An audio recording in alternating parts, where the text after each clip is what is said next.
Shalom, welcome back. We're picking up again the book of Revelation. We're up to chapter 16. Just a quick reminder to look at the link in the description for my Odyssey channel and go ahead and go over there and subscribe to me on that platform. Odyssey is a free speech, anti-censorship type of video streaming service. There's no ads over there, so if you don't like the ads, you get to watch the videos ad-free. Everything I post on YouTube is going to be over there, as well as probably going to start putting some stuff on Odyssey that YouTube wouldn't allow. I've had a couple of videos already taken down by YouTube, and there's some stuff I'd like to talk about that YouTube would not allow. So go ahead and go over there and subscribe and check it out.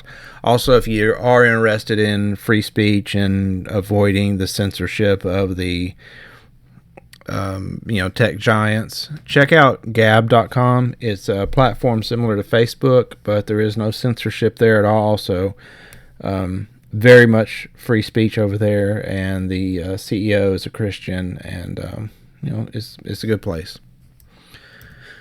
Using a couple of books for the study. The first one is Mystery is History by Adam Dressel. It's a Hebraic Roots commentary on the fulfillment of the book of Revelation. Of the two books, this is the one I would prefer.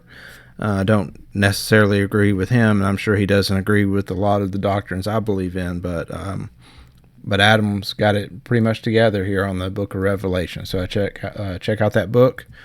Also, Back to the Future by Ralph Bass. This is more of a Christian type of study, and it's got a lot of good information in it. Doesn't have quite as much of the historical stuff that I like, but it is a pretty good study guide. Okay, so before we get too far going here, I do want to mention that while the previous judgments poured out in the earlier chapters were partial in scope, the bowls are absolute.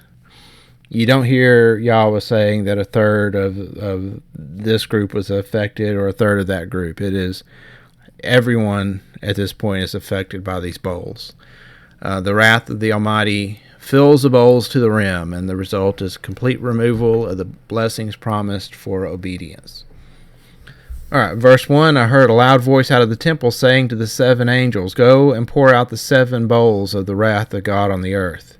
The first went and poured out his bowl into the earth, and it became a harmful and evil sore on the people who had the mark of the beast and who worshipped his image. So, one thing to keep in mind, anytime in Revelation where it mentions the earth, think the land.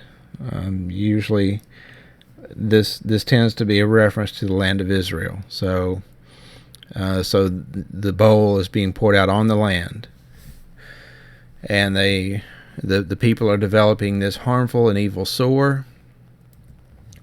This, of course, is a reflection of the removal of the blessings of promise in Deuteronomy, and now they are having the curses imposed upon them.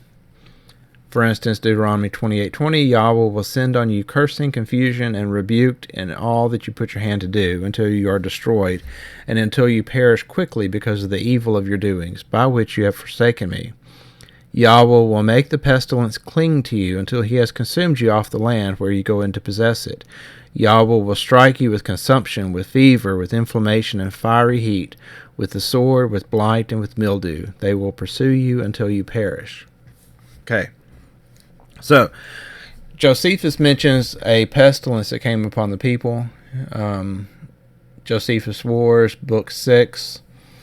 He says that now the number of those that were carried captive during this whole war was collected to be 97,000, and as was the number of those that perished during the whole siege, 1,100,000, the greater part of whom were indeed of the same nation, but not belonging to the city itself.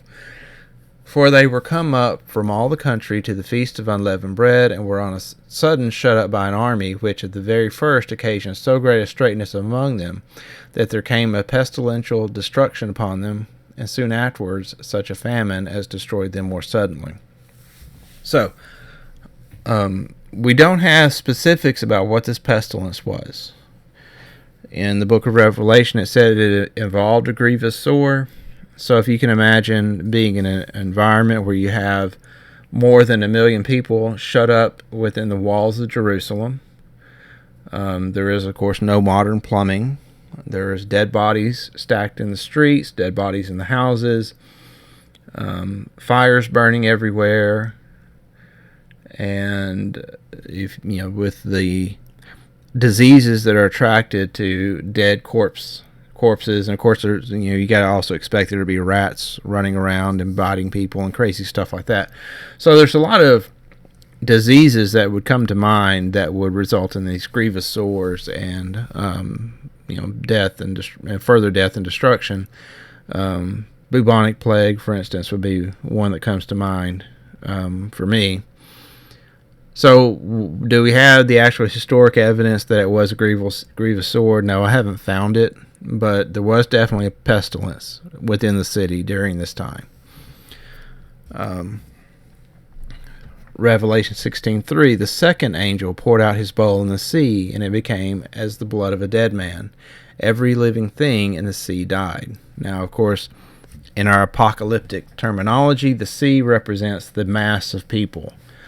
So this angel pouring out his bowl into the sea would be on this great mass of people shut up in Jerusalem. Now, we saw earlier the blood that was in the water outside of the city. We talked about the slaughter that happened on the Sea of Gennesaret, the fact that the waters in the Jordan turned red from the blood flowing down from that sea, and that there was dead bodies all throughout the land of Jerusalem.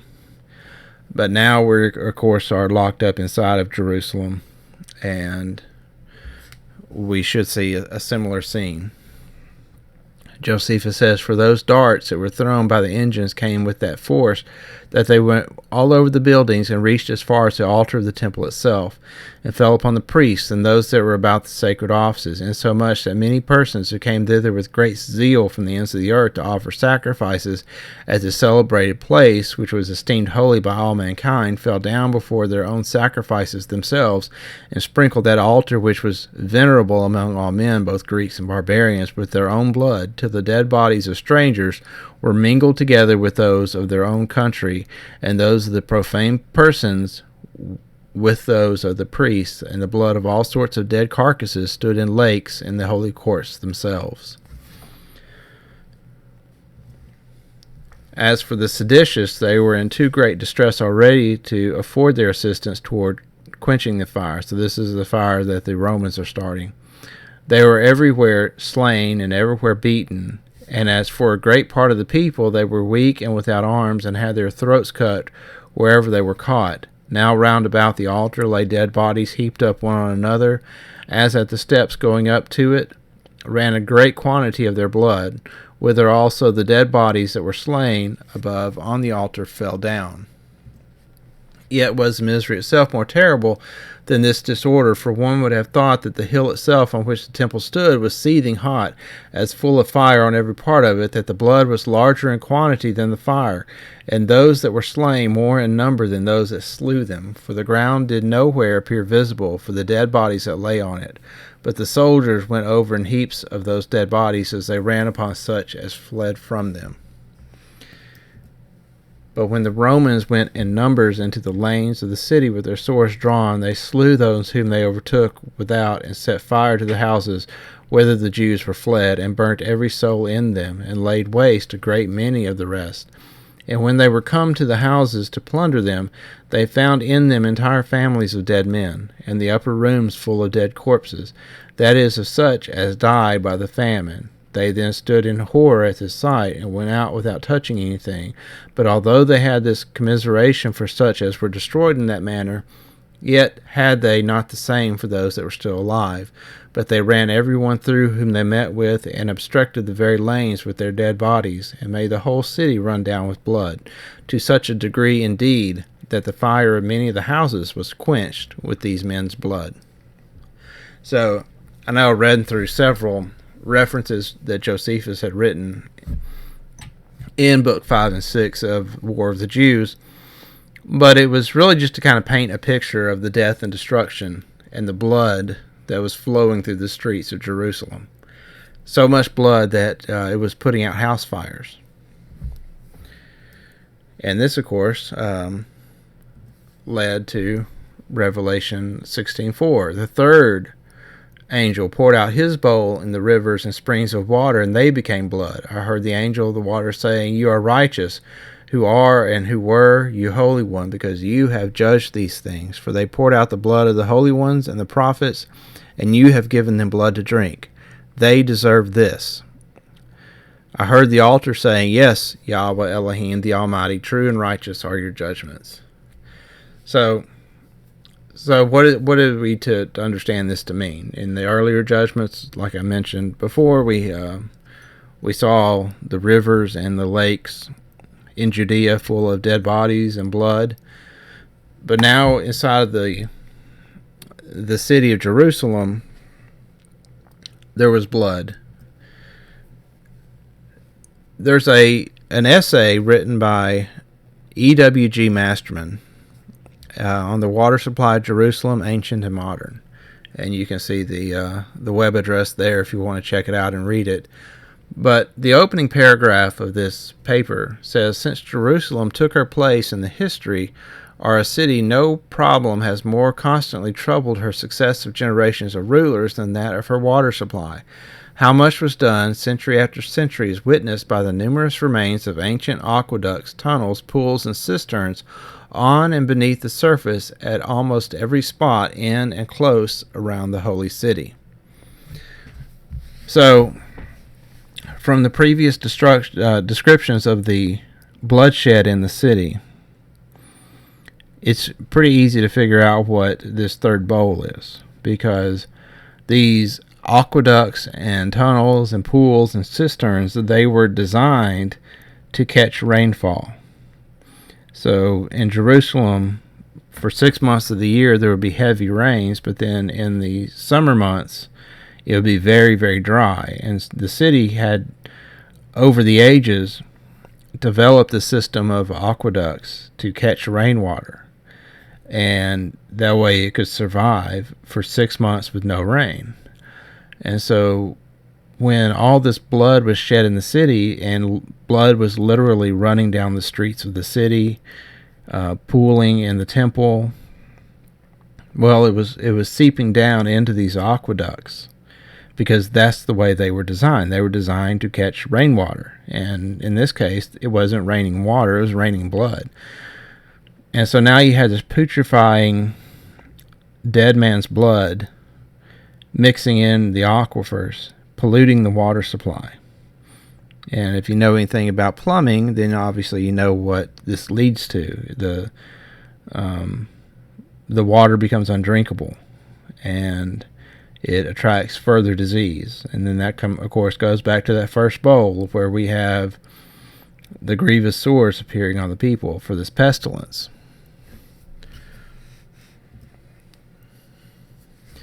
Again, this is a reflection of the plagues that hit Egypt. Yahweh said to Moses, "Tell Aaron to take your rod and stretch out your hand over the waters of Egypt, over their rivers, over their streams, and over their pools, and over all their ponds of water, that they may become blood. And there shall be blood throughout all the land of Egypt, both in vessels and wood, and vessels of stone." Moses and Aaron did so as Yahweh commanded, and he lifted up the rod and struck the waters that were in the river in the sight of Pharaoh and the sight of his servants, and all the waters that were in the river turned to blood. The fish that were in the river died, and the river became foul, and the Egyptians couldn't drink water from the river, and the blood was throughout all the land of Egypt. So now this same plague is falling upon Judea.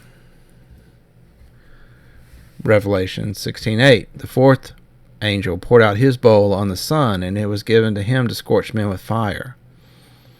People were scorched with great heat, and people blasphemed the name of Elohim, who has the power over these plagues. They didn't repent and give him glory. Again, this is reflected in Deuteronomy 28. Yahweh will strike you with consumption, with fever, inflammation, and fiery heat, with the sword, with blight, and with mildew. They will punish you until you perish. Isaiah says, Thus says Yahweh, in an acceptable time I have answered you, and in a day of salvation I have helped you, and I will preserve you, and give you for a covenant of the people, to raise up the land, to make them that inherit the desolate heritage, saying to those who are bound, Come out.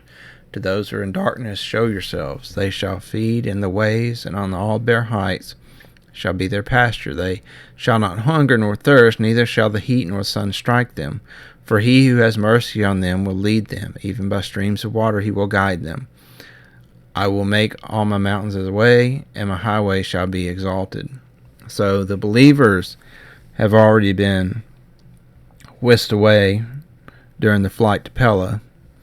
And so they were there with the abundant artesian springs in Pella, sheltered from all this death and destruction, sheltered from the heat of the sun.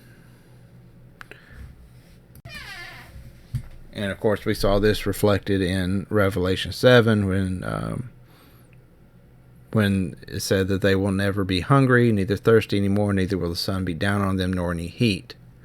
For the Lamb who's in the midst of the throne shepherds them and leads them to springs of water of life, and God will wipe away every tear from their eyes. So what was this scorching heat from the sun? Well, if we turn back to the chart of apocalyptic terminology, the scorching of the sun represents the emperor. Or in this case, Titus, the power of Rome, would be the sun, and the sun scorching them would be the attacks by the Romans upon the people. That's what it symbolically would mean. We've read several different selections of the destruction meted out by Rome, and I've got several more in this presentation. So I'm not going to, for the sake of brevity, I'm not going to go through and read them here. But the meaning of it is obvious. There was quite a bit of scorching going on coming from the Roman army. Verse 10, The fifth poured out his bowl on the throne of the beast, and his kingdom was darkened. They gnawed their tongues because of the pain, and they blasphemed the God of heaven because of their pains and their sores. They didn't repent of their works. Okay, for the meaning of this, again, we have to turn back to the apocalyptic terminology that we looked at the very first couple of videos that we did in this series. And in that chart, the kingdom being darkened means that the leader of the kingdom is losing part of his authority, or the kingdom is losing its territory. Now, there were two beasts mentioned earlier. The first beast would, of course, be Rome, but then there was this second beast with the horns of the Lamb who spoke like the dragon. And verse 10 does not specify which of the beasts it was. Now, in previous videos, we've looked at what happened to the first beast, which would be Rome, when Nero committed suicide and the Roman Empire fell into disarray. But I believe what is being spoken about here is the second beast, which I had said was the authority and the power within Jerusalem itself. So what that was in the days of Yeshua, this beast with two horns, was the combination of the Herods and the temple priesthood. So this second beast would have just essentially been the leadership in Jerusalem. So this beast is going to have his kingdom darkened, so he's going to lose some of his territory. And so we see that with the Romans attacking the walls of Jerusalem. There were 3 walls in Jerusalem. The first wall would, of course, been the outer wall, And then once you got through that, there was another wall further in to protect the inner part of the city. And then once you breached that second wall, then there's yet a third wall surrounding the temple area. And that was kind of the final stronghold within Jerusalem. And so Josephus details how the Romans breached the first two walls. It says, "And now they were for a long while grown weary of fighting and keeping guards, and were retired to lodge in the night time at a distance from the wall.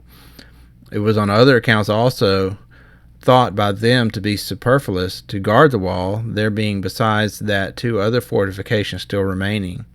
And they being slothful, and their counsels having been ill concerted on all occasions, so great a many grew lazy and retired.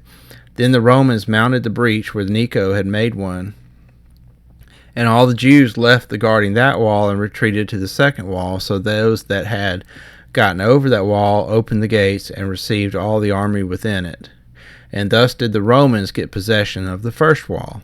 On the 15th day of the siege, which was the 7th day of the month of Artemisus, or Yair, when they demolished a great part of it, as well as they did the northern parts of the city, which had been demolished also by Cestius formerly." So here we have the breaching of the first wall, because the Jewish defenders were, according to Josephus, they just got tired of guarding it, and they figured, well, we got two more walls, so it's not a big deal if the Romans breached the first wall. And it says, "And now Titus pitched his tent within the city at that place which was called the camp of the Assyrians, having seized upon all that lay as far as Cedron, but took care not to be out of the reach, or took care to be out of the reach of the Jews' darts." So now the Roman armies inside of the city, inside of the first wall. And it says, "Thus did they valiantly defend themselves for 3 days, but on the 4th day they could not support themselves against the vehement assaults of Titus, but were compelled by force to fly whither they had fled before, so that he quietly possessed himself again of that wall." So the Romans had initially breached the second wall and got pushed back, and then a couple of days later they retook the second wall. And so then they demolished it entirely, and when he had put a garrison into the towers that were on the south parts of the city, he contrived how he might assault the third wall. So now Titus has made his way into the inner part of the city, and there's only one final wall protecting the Jews that are left. And he says, "The resolution was now taken by Titus to relax the siege for a little while, and to afford the seditious an interval for consideration, and to see whether the demolishing of their second wall would not make them a little more compliant, or whether they were not somewhat afraid of a famine, because the spoils they had gotten by rapine would not be sufficient for them long. So he made use of this relaxation in order to compass his own designs. Accordingly, as the usual appointed time when he must distribute substance money to the soldiers was now come, and they gave orders that the commanders should put the army into battle array in the face of the enemy, and then give everyone of the soldiers their pay." So basically, once they breached the second wall, Titus kind of took a break, and he had to pay his soldiers anyway. And he's doing all this, of course, in the sight of the men still shut up in that third wall. And it was a type of intimidation. You know, he had the soldiers put on their full battle armor to come out and get their pay. And more or less he was just trying to intimidate the people still within the third wall to attempt to get them to surrender.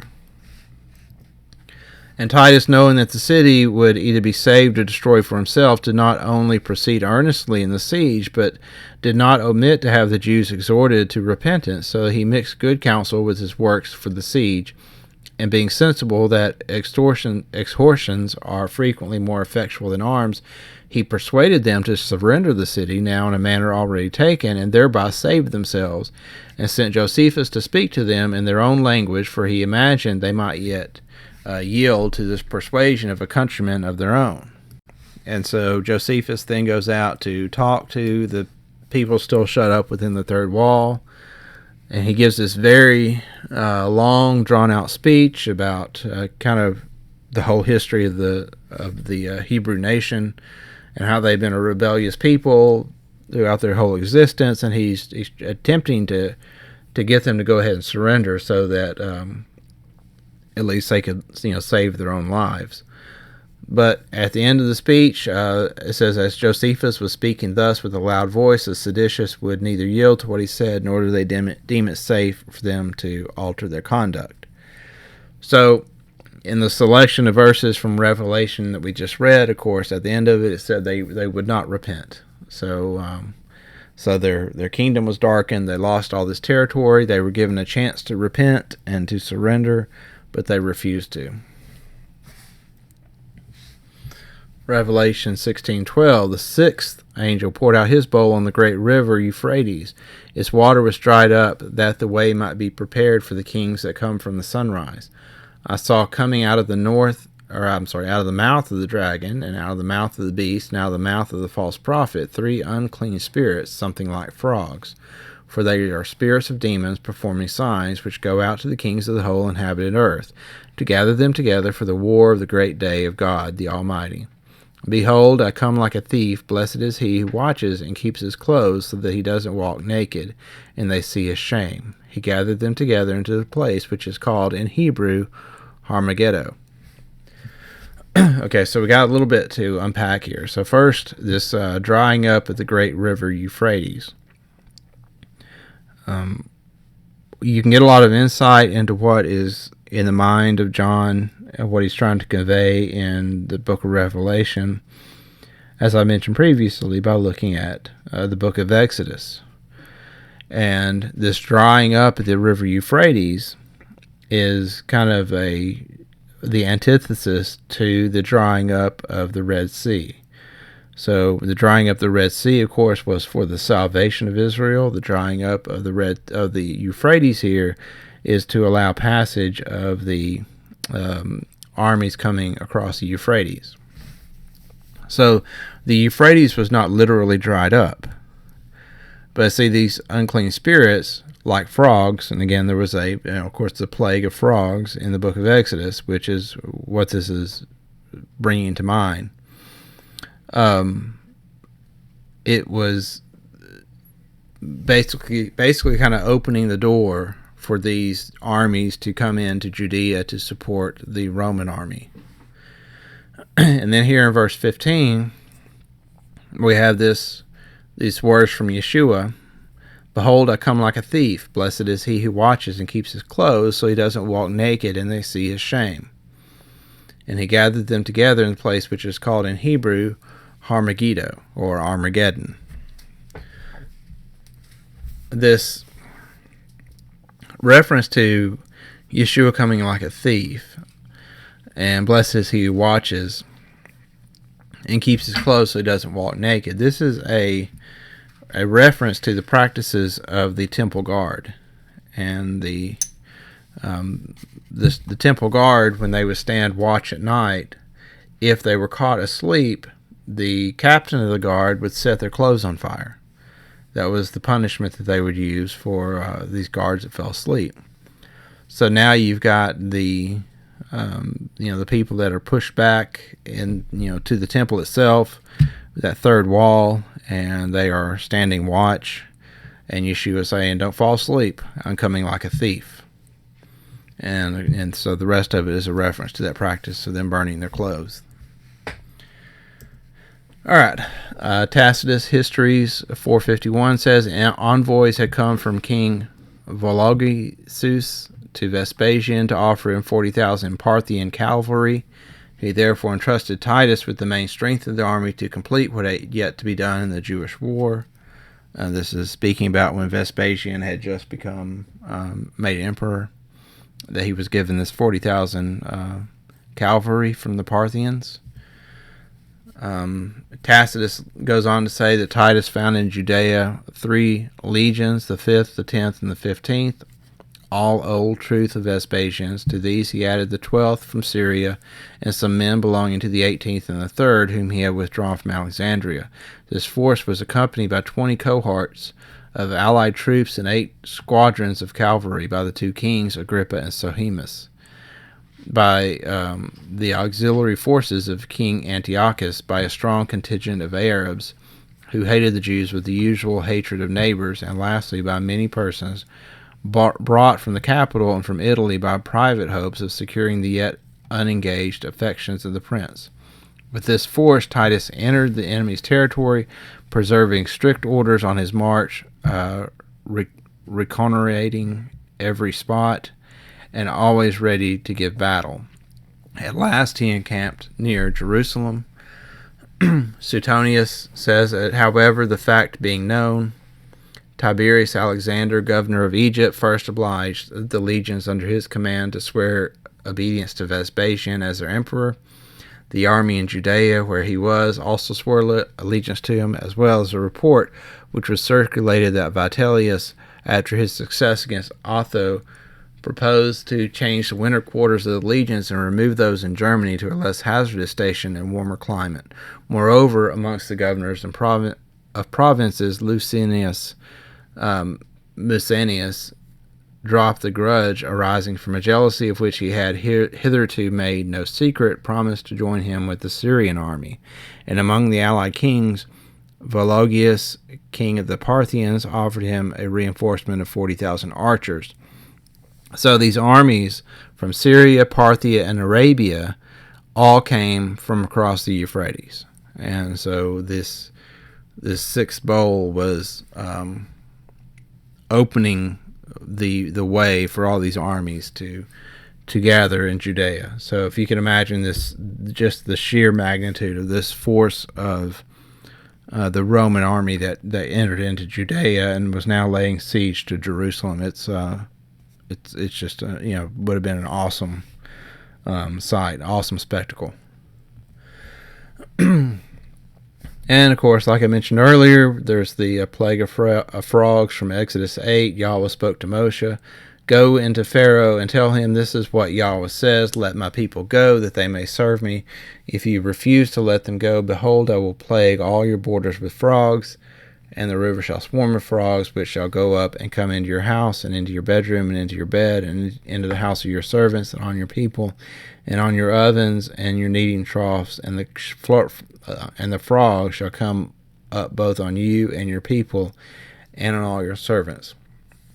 So if you can imagine this huge, massive group of soldiers that are coming into Judea, and in the same way that these frogs were all encompassing in the way that they laid siege into Egypt, the people there in Judea in the first century would have experienced that same overwhelming presence of these soldiers.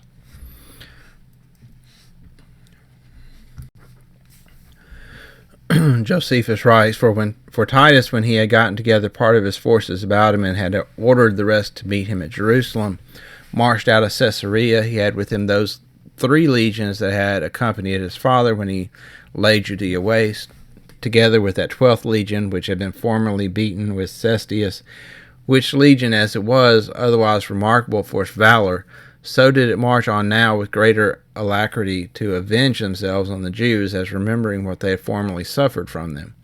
Of these legions he ordered the 5th to meet him by going through Emmaus, and the 10th to go up by Jericho.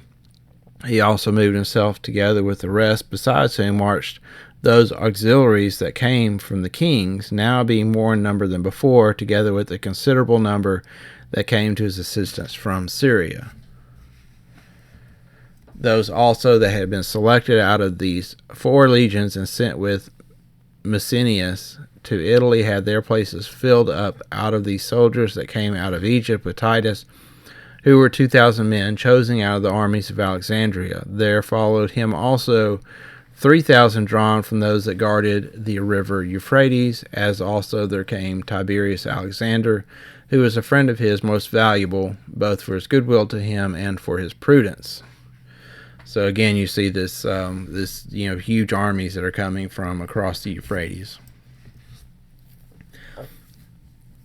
And again, just to re-emphasize the over-encompassing power of this army, you can once again see the number that were taken hostage, 97,000, and those that perished during the siege, 1.1 million in Judea.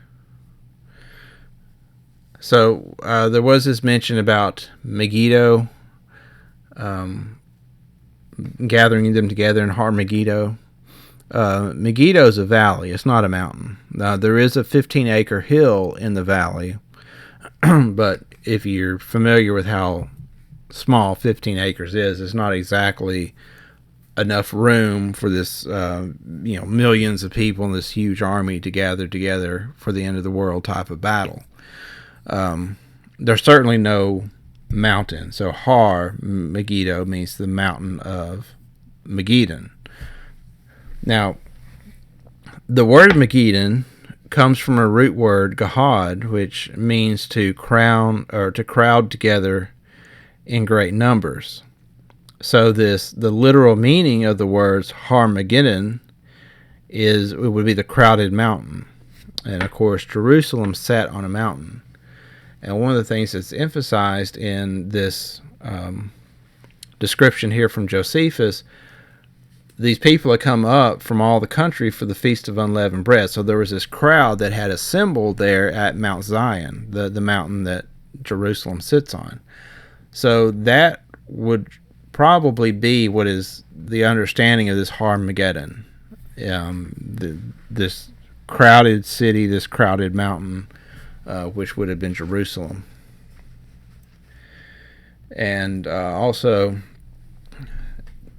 going to connect this with Zechariah 12:10. I will pour out on the house of David, on the inhabitants of Jerusalem, the spirit of grace and of supplication, and they will look to me whom they have pierced, and they shall mourn for him as one mourns for his only son, and will grieve bitterly for him as one grieves for his firstborn. In that day there will be a great mourning in Jerusalem, like the mourning of Hadramenon in the valley of Megiddon. So again, we have this connection to Jerusalem and the valley of Megiddon. So now Jerusalem has become the mountain of Megiddon, and probably meant to be a fulfillment of this verse 11, which of course is connected to this prophecy of Yeshua, the one whom they've pierced.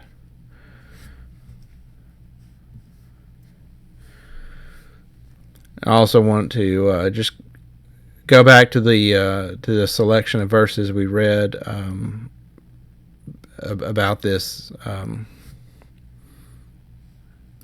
sixth angel's bowl, verse 15. Behold, I come like a thief. Blessed is he who watches and keeps his clothes, so that he doesn't walk naked and they see his shame. I think this is really going to play into the upcoming verses about the seventh bowl. So keep this in mind. The seventh angel poured out his bowl into the air, and a loud voice came out of the temple of heaven from the throne, saying, It is done. There were lightnings, sounds, and thunders, and there was a great earthquake, such as was not since there was men on the earth. So great an earthquake, so mighty. The great city was divided into 3 parts, and the cities of the nations fell. Babylon the Great was remembered in the sight of God to give to her the cup of the wine of the fierceness of his wrath. Every island fled away, the mountains were not found. Great hailstones about the weight of a talent came down out of the sky on people. People blasphemed God because of the plague of the hail, for this plague is exceedingly severe. Okay, so let's break down the apocalyptic language first. Storms of thunder, lightning, hail, and rain is a tempest of war descending from the heavens to the political nation or the political world. So these lightnings, sounds of thunders and such in verse 18, and the earthquake is about a shaking in the political kingdom. The earthquake represents a shaking of the kingdom as to overthrow. And take a note that verses 19 and 20, the great city is obviously Jerusalem. The great city divided into 3 parts. And Babylon the Great is connected to this great city. So great city is Jerusalem, and Babylon the Great is also Jerusalem. I mentioned that in one of the other earlier videos and had a couple of people commenting that it was Rome. Rome is not the one being judged here. it says, Babylon the Great was remembered in the sight of God to give to her the cup of the wine of the fierceness of his wrath. Rome is not being judged at this point. It's all falling upon Jerusalem. And these two verses are meant to be taken in parallel with the So it says every island fled away and the mountains were not found. The islands in the apocalyptic terminology would be cities. The mountains are nations. So verse 19, the great city was divided into three parts, and the cities of the nations fell, is a parallel to what it's saying about the islands fleeing away. Like it's kind of repeating the same information in these two verses. It's a type of like Hebrew poetry type of deal where it's emphasizing the previous verse. But the great city is a parallel to Babylon the Great. And of course, they're both referring to Jerusalem. Great hailstones about the weight of a talent came down out of the sky on people. People blasphemed God because of the plague of the hail. Okay, so let's try to walk through this now. The city was divided into three parts. Josephus says, and now there were three treacherous factions in the city, one parted from the other. Eleazar and his party that kept the sacred first fruits came against John in their cups. Those that were with John plundered the populace and went out with zeal against Simon. This Simon had a supply of provisions from the city in opposition to the seditious. When therefore John was assaulted on both sides, he made his men turn about, throwing his darts upon the citizens that came up against him. From the cloisters he had in his possession, while he opposed those that attacked him from the temple by his engines of war. And if any time he was freed from those that were above him, which happened frequently from their being drunk and tired, he sallied with a great number upon Simon and his party, and thus he did always in such parts of the cities he could come at, till he set on fire those houses that were full of corn and all the other provisions. Okay, so here you're seeing the three factions that are controlling Jerusalem. So again, this earthquake is about dividing up or shaking a kingdom up. So the earthquake happens politically, and the city is divided in three politically. That's what the apocalyptic terminology means. And so, if you want to go back to the very first video in the series, then you can see the chart that has all the different meanings of these apocalyptic terms. And so the earthquake is not about a literal earthquake. It's about the leadership within Jerusalem. And just some more details about these three factions. The same thing was done by Simon. When upon the others' retreat, he attacked the city also, as if they had on purpose done it to serve the Romans by destroying what the city had laid up against the siege, and by thus cutting off the nerves of their own power.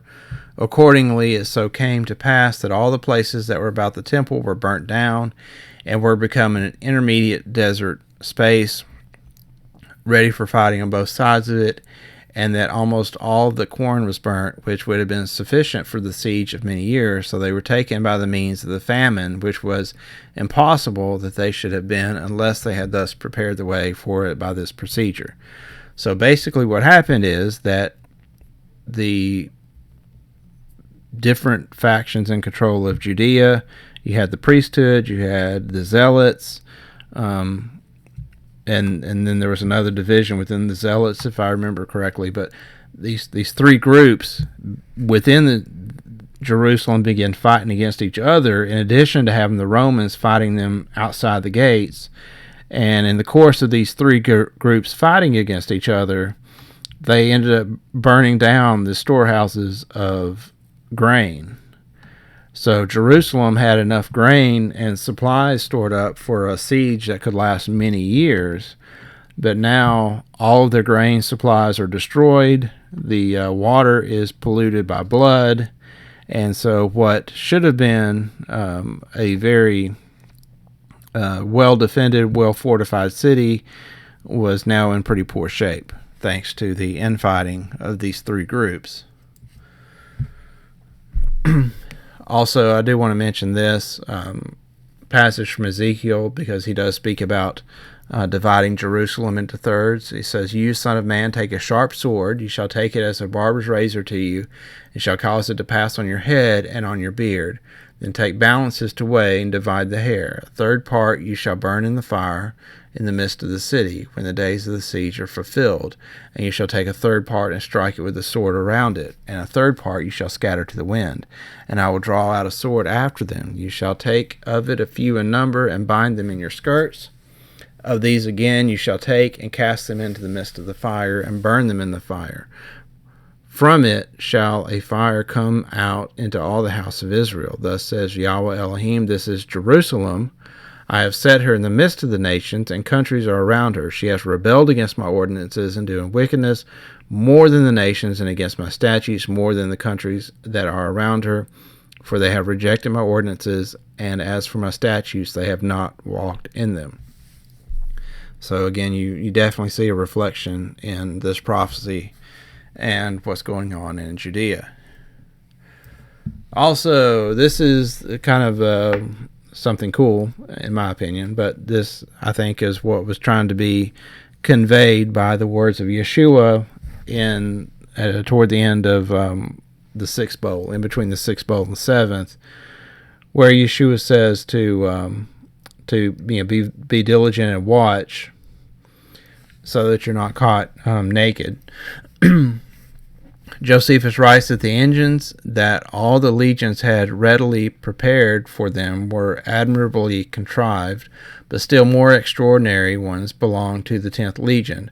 Those that threw darts and those that threw stones were more forcible and larger than the rest, by which they not only repelled the excursions of the Jews, but they drove those away that were upon the walls also.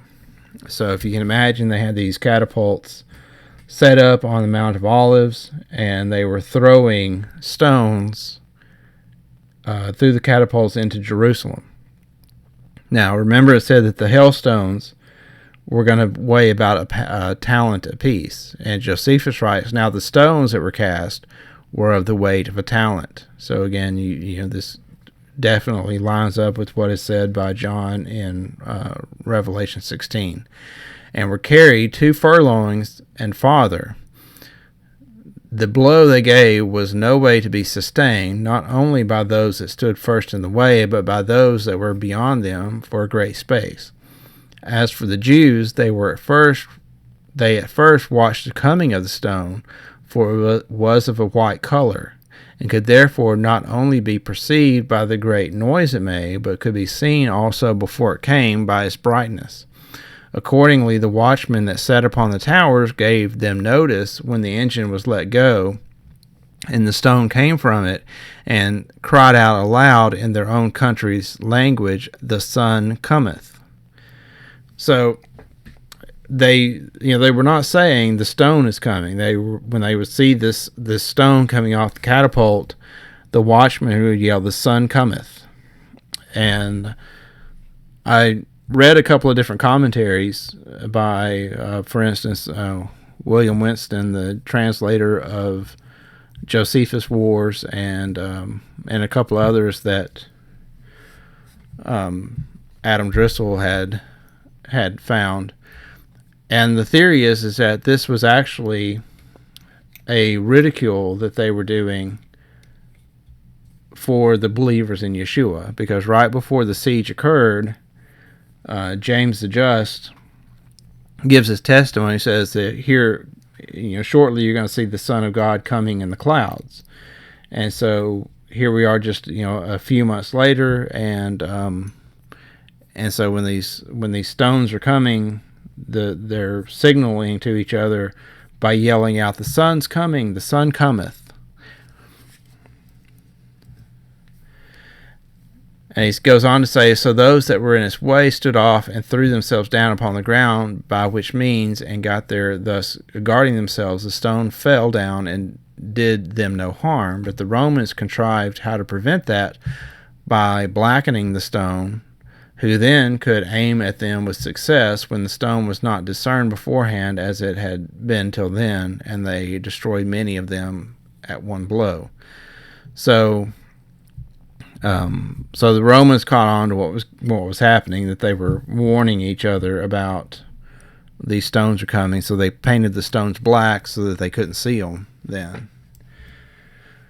And now upon the finishing the Roman works, the workmen measured the distance there was from the wall. Then did Titus set his engines at the proper distances, so much nearer to the wall that the Jews might not be able to repel them, and gave orders that they should go to work. And when thereupon a prodigious noise echoed round about from 3 places, and that on the sudden there was a great noise made by the citizens that were within the city, and no less a terror fell upon the seditious themselves. Whereupon both sorts, seeing the common danger they were in, contrived to make a like defense. So those of the different factions cried out one to another that they acted entirely as in concert with their enemies, whereas they ought, however, notwithstanding, God did not grant them a lasting concord in their present circumstances, to lay aside their enmities one against another, and to unite together against the Romans. And Josephus goes into further details, but basically what's going on is that these 3 factions were so divided against each other that they tried to put their differences aside and work together against the Romans, but they just none of them trusted the other enough to be able to do that. And so you had this situation where the Jews were so busy fighting against each other that they couldn't even defend themselves against the Romans because of it. So that's the end of this video. I'm thinking about putting together a addendum to part 6, an addendum to chapter 16. I do think there's a little bit more we can discuss in it, so I'll hopefully put that together and post that video within the next couple of days. So thank you for listening. Shalom.